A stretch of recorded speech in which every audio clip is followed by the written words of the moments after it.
we had a rousing ritual on Tuesday that worked. Worked in the sense of, I mean, I think sometimes if you're like me, you think, oh, we're just going to do this thing. You know, it's like one more, we'll get it all organized and then we'll do it. But you know, when you enter ritual and ceremony, well, actually each moment of our lives, but especially if we enter it as ritual and ceremony with that awareness, it's potent and it's alive and something happens. And my experience is, our Shuso can testify if she wants, is it looked to me like Marilyn came in as Marilyn and was scared, appropriately. And she's still Marilyn. But when she left, she wrote me an email, something afterwards, saying that she drove home feeling glowing and warm. Mm-hmm. It's like somehow the energy that we all created and co-created and tapped into, and this ongoing ritual of creating a practice period together. It's like we open it, something happens. Mm-hmm. We say, please be our Shuso, and something happens. It's like, please be the Buddha that you are, and something happens. And we don't know what it is, but we enter and we enter. And I think that's so beautiful and wondrous and hopeful. I was thinking there's a flyer on the door, the thing that says, I really like it, a future with hope. Mm-hmm. And I was thinking maybe if you said it from a Buddhist point of view, it would be like, hope is past, present, future, be here. And I really like that flyer a lot. Do you want to say anything about what I just said?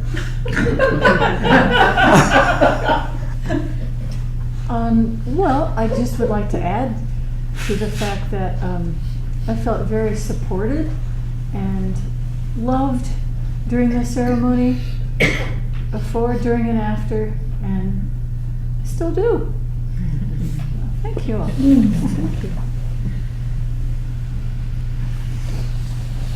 So during this practice period, we are going to be doing enacting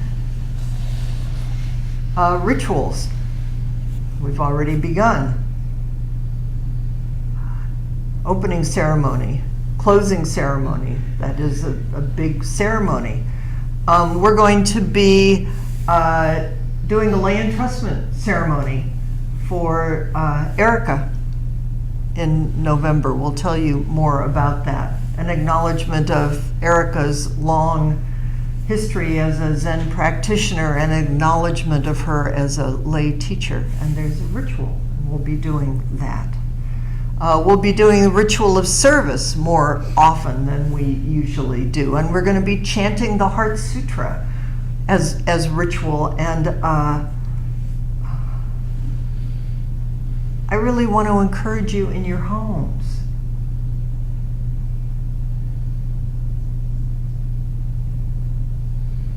The ritual of sitting.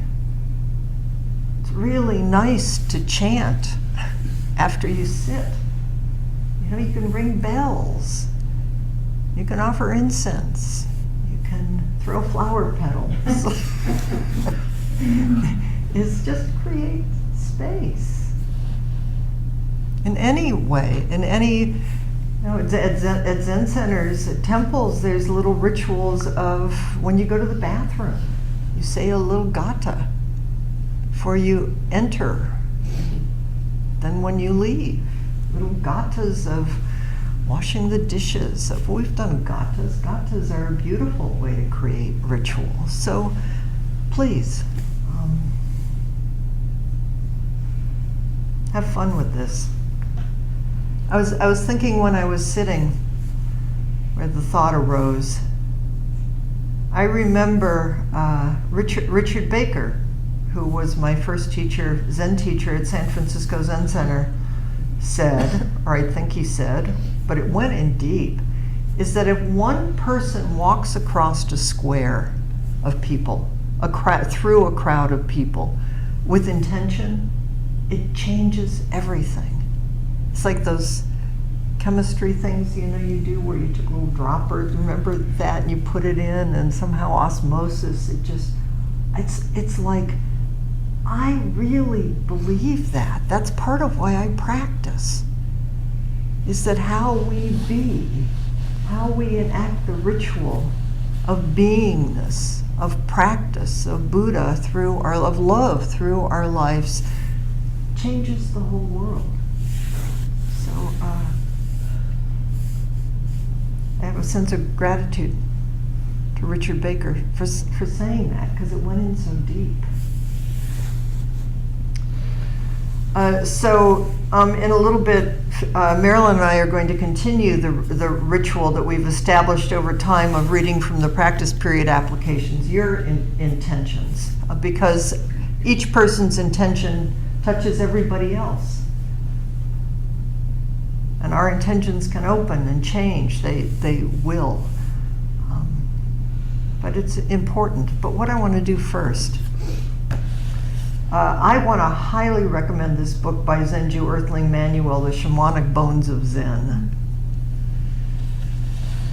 Revealing the ancestral spirit and mystical heart of a sacred tradition.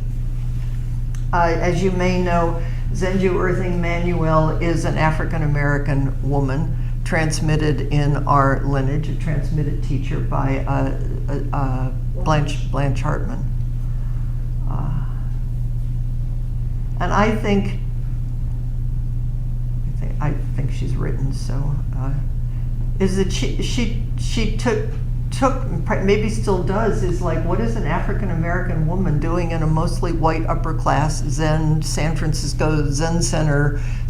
Sadly, our tradition, it's a question that's arisen for everybody, is how do we make this tradition open? And what is it we're doing anyway that's alive and transmittable, that's not just a series of, you walk into the Zendo and it looks like everybody's doing this strange, sometimes it can look like a cult, sometimes you can think it's beautiful depending on what your perspective is. But what is it that we're doing that's alive? And I think it's beautiful because she brings it alive through her experience. So I wanted to read you a little bit of what she says. Within the Sangha that I lead, the rituals and ceremonies are crucial.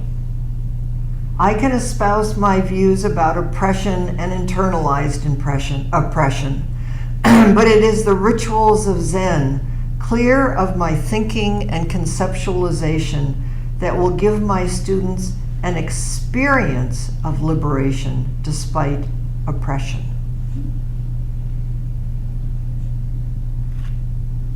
It's the rituals of Zen that will give us an experience of liberation right in the midst of this samsaric world.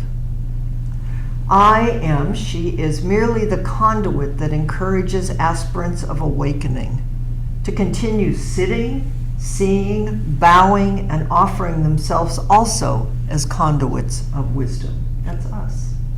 That's what the practice period intensifies.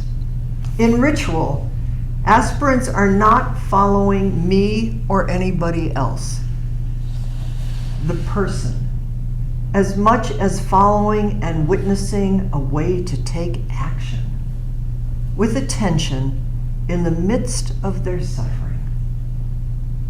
Every student must contend with the question, do you feel controlled by the rituals? Or are they leading you in silence to the place of compassion and insight? Good questions, huh? Ceremonies of all kinds have been a profound part of my life. In my experience, the rituals are fueled through their interconnection with everyone and everything during ceremony. Ceremony in the context of this writing means a gathering of rituals or forms into a shared activity, a dynamic activity that collectively embodies wisdom teachings. It is a communal sharing It's the way we come together.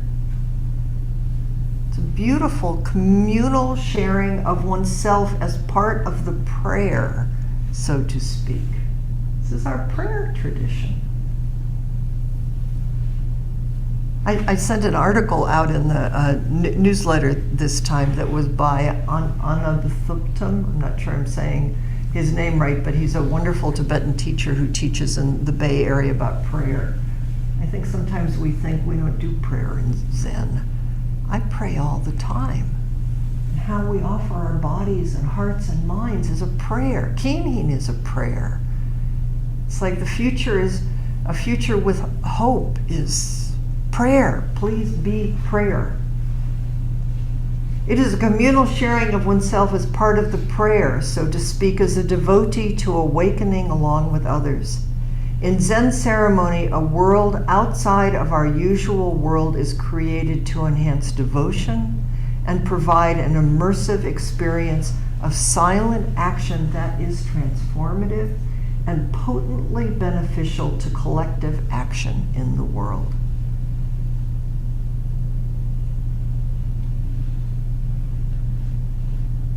It was during these ceremonies in the early years of my Zen practice that I experienced altered states of consciousness amid intense collective energy. I felt to be no self in the truest sense. You can feel a dropping of body and mind, and there's a collective body. That's what happens in sesshin. That's why we're going to do longer sits. You can't get this through your head. Longer sits and retreats. Something happens. It happens here, but there's an intensity to the longer sittings. To feel being a no-self, which is to be interconnected to everything and everyone, whether I wanted to or not.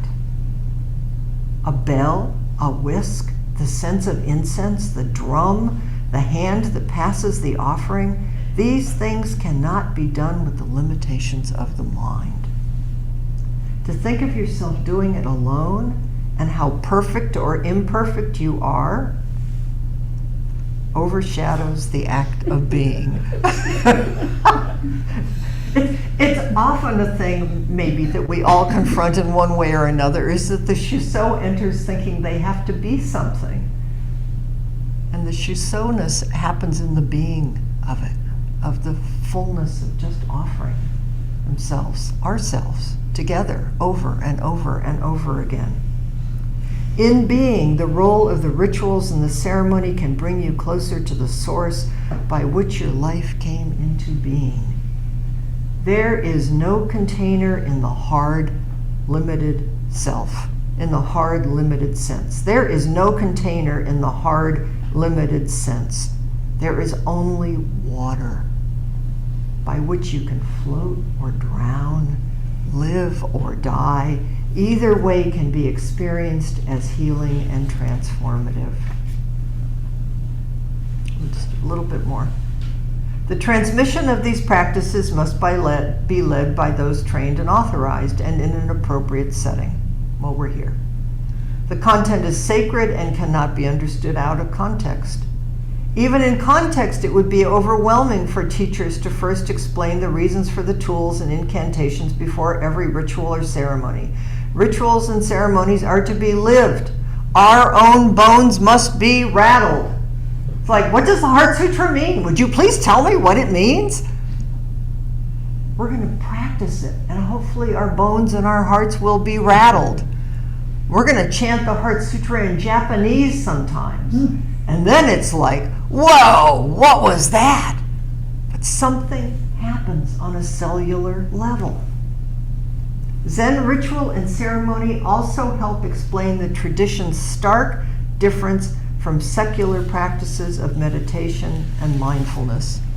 I think that's part of what's happened during our time, is there's something beautiful about mindfulness has been secularized and taken into businesses and hospitals and please, but there is, and I think it's part of the gift of Zen, is that we maintain a ritual heart. That is a beating heartbeat of timeless time that helps infuse secular mindfulness practices that might just look like something to do and will help heal people. Absolutely. But it's like the difference between, in a certain way, prose and poetry. Is we're enacting something with our bodies that goes beyond. The most important teaching for me to share is that not only does Zen occur within, but also for the benefit of all. I am more interested in how a deep samadhi and consistent sitting in silence enhances the intuitive nature of being, awakens the infinite, and furthers the field of illumination. Me too. Woo! I am interested in the expansiveness of Zen practice and how we might include more ancient Zen traditions in our contemporary Western practice. Then we can live in time and space without beginning or end. The veil can be lifted on who we are as living beings. We can relax the mind. We don't need to figure everything out. In a shamanic way, we can allow the practice to work on us rather than working on the practice. A wider perspective on the teachings will ripen our transmissions and return us to the earth, to the root of all religions and spiritual paths. Zen, for me, has something to do with using the physicality of life, to use form, which is to use the body to experience the unseen and invisible dimensions of life. Heart Sutra, to use form, which is to use the body to experience the unseen and invisible dimensions of life. Form is emptiness, emptiness is form. Just bow. Just chant with your whole being. Just live this period of time. Jump into the water over and over and over. Let your bones be rattled along with all beings, and your heart burst wide open. Find out who we truly are together. Okay, so having said that,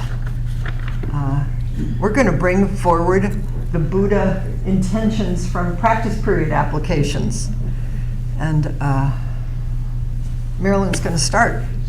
Okay. Okay.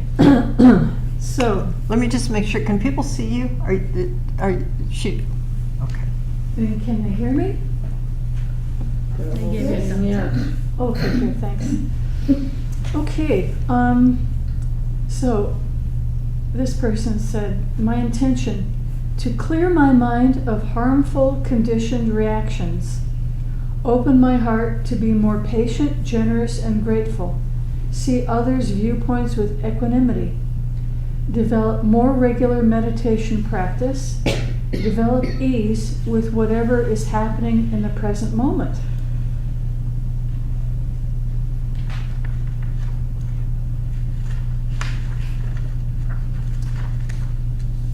My intention with all practice periods is to deepen my practice and remember the joy of the triple treasure. I want to be more still, breathe more deeply, and settle into the cushion more fully. I want to gently embrace the concept that the way knows the way.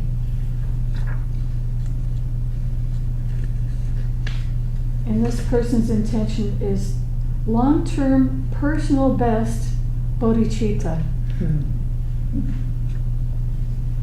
And meditation this practice period focused more on cultivating the empty field and the Heart Sutra, practicing to realize Dharma for the benefit of myself and others, with them as a sort of guiding parallel bars, appreciating what may remain of my life. And this person wants to take refuge in Sangha, to practice awareness of what I receive by showing up for the practice period, and to be more relaxed with the practice and be aware of how the Sangha supports me.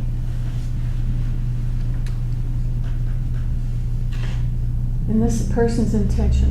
What else would I do? It is time. And studying the Heart Sutra is always worthwhile.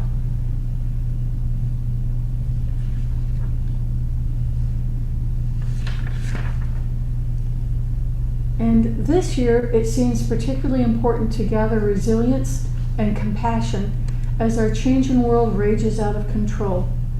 Practice period restores my faith in our collective wisdom and the deep power of love.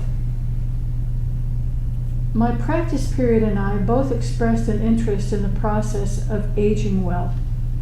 There are so many wonderful resources to guide us, including Sue Moon's new book, Alive Until You're Dead, which we're both reading.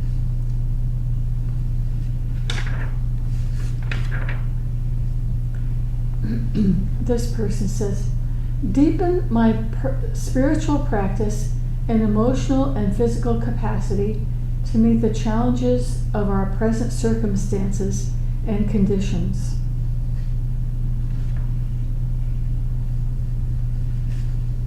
And this person said, to deepen my practice to connect with other Sangha members. And I hope to learn and view meditation more as a means to find a sense of freedom, a sense of renewal. Too often, my life feels full of disparate parts and directions, and too external in ways that aren't always so fulfilling. My intention for this practice period is to learn more about compassion. My goal is to reach outside of myself and find a place or situation where I can be of use, something outside of my own little world. I want to help others in need and hopefully bring some kindness to others. I suspect this may begin with my own family and helping them when I can, but also I want to reach out into the unknown.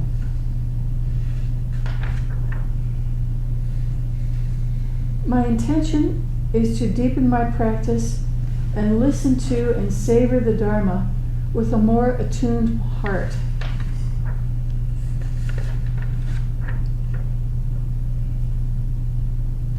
I want to see myself clearly, and I commit to sit daily, practice hand copying the Heart Sutra, and do art with my practice period partner. Thank you.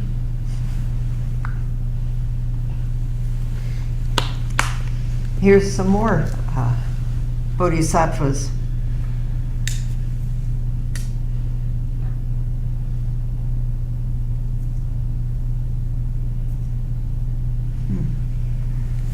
What's your intention?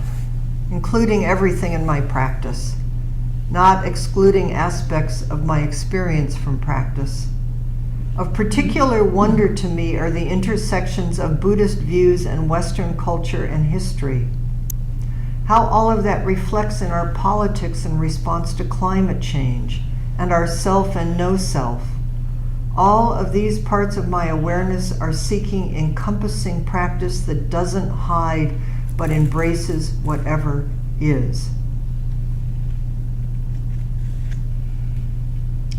Preparing for my own vows and writing about them, or writing about each precept and finishing sewing my rakusu is a personal commitment.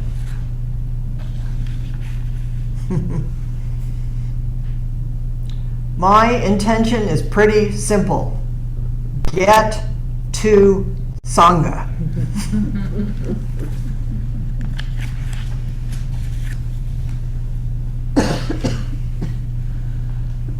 This is a time of change for me. To participate in the practice period while moving, their home, will allow me to center and remain mindful while in a period of change. And also, practice period always brings surprises. This is something I didn't know about a Sangha member. It's amazing all the things we know and don't know about each other.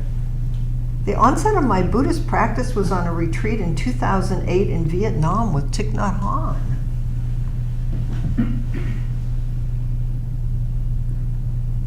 This was 1 month of practice with him in Hanoi.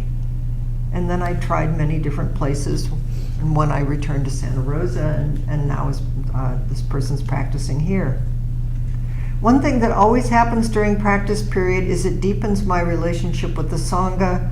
Also during this period, I increase my daily practice in focus and time. It allows me to refocus and appreciate the people around me in the Sangha.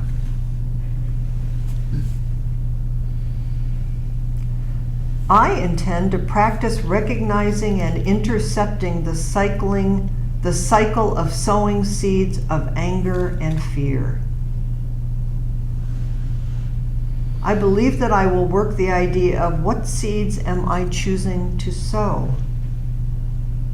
There have been a number of times recently that I caught myself in thought trails that were fairly elaborate and nothing that I truly wanted to manifest. So I am going to use gratitude first and be thankful that I woke up to the attachment as I was in the act of creating more of a story that felt awful, and then use curiosity to explore why I wanted to take the thoughts in that direction. For heaven's sake, perhaps I will just change the storyline to something that I aspire to, whether or not I understand why I was heading in the direction, whether or not I understand why I was headed in a direction that I don't believe in.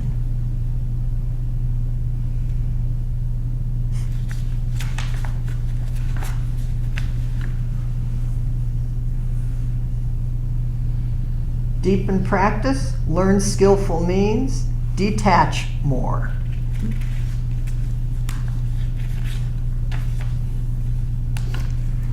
I want to recommit to daily meditation and deepen understanding of the Heart Sutra. Continue to live in a compassionate and caring way, serving others as I am able.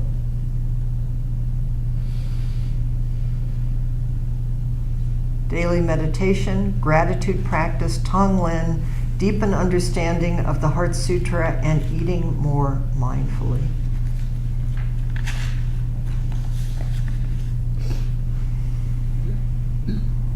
I want to spend a period of time that is more practice concentrated than my normal routine.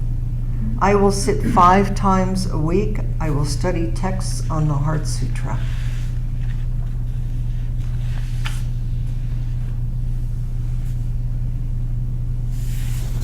Practice period is an opportunity to bring more focus to my practice, and I love the ritual that goes along with it.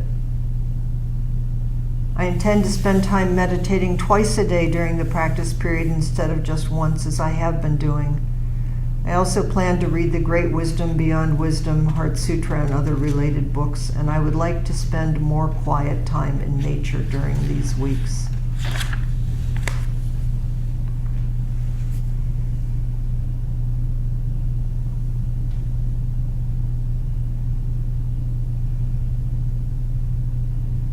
I've done many practice periods. I love getting to know my Sangha members.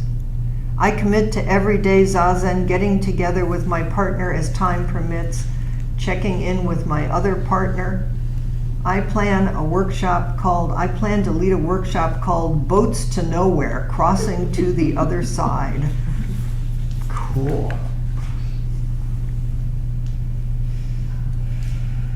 To deepen my study practice, and to deepen into Jukai.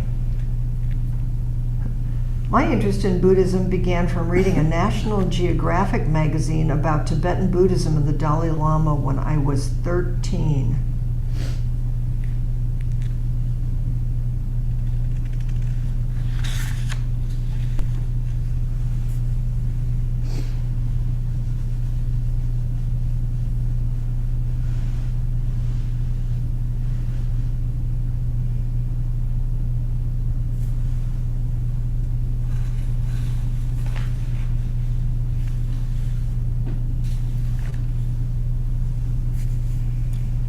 mom to 2 children. They keep my practice alive every day, and watching them grow literally taller than me has been an adventure at the center of my heart. My daughter is driving now.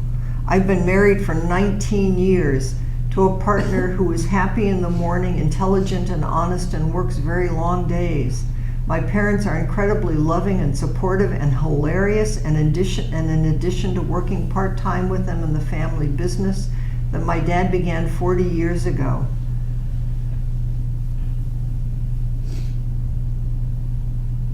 I see them often.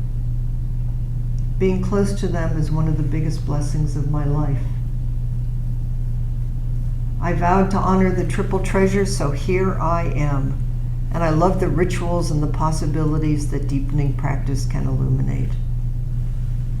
I want to work on attachment, my attachment to things, ideas, perfection. Every once in a while, I have the experience of seeing someone with fresh eyes, without assumptions or judgments, without thinking all of the shoulds or comparing, and this liberates them to just be who they are in that moment, and that feels like a rare gift to me and to them.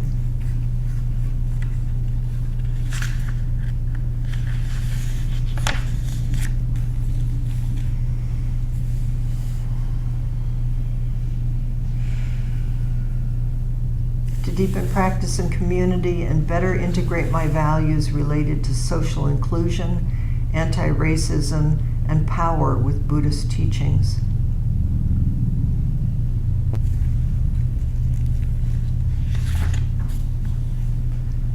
Sit 40 minutes, chant the sutra, memorize the English version, pay attention to the quality of my zazen and being during the day, not just the quantity of sitting. Meet with my practice period buddy at least 3 times.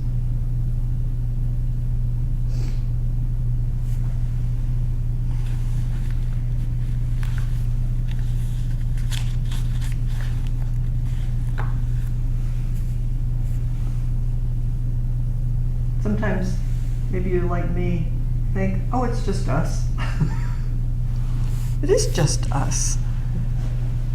And it's amazing to hear and feel people's practice and intention. So here's what I'm going to suggest we do now.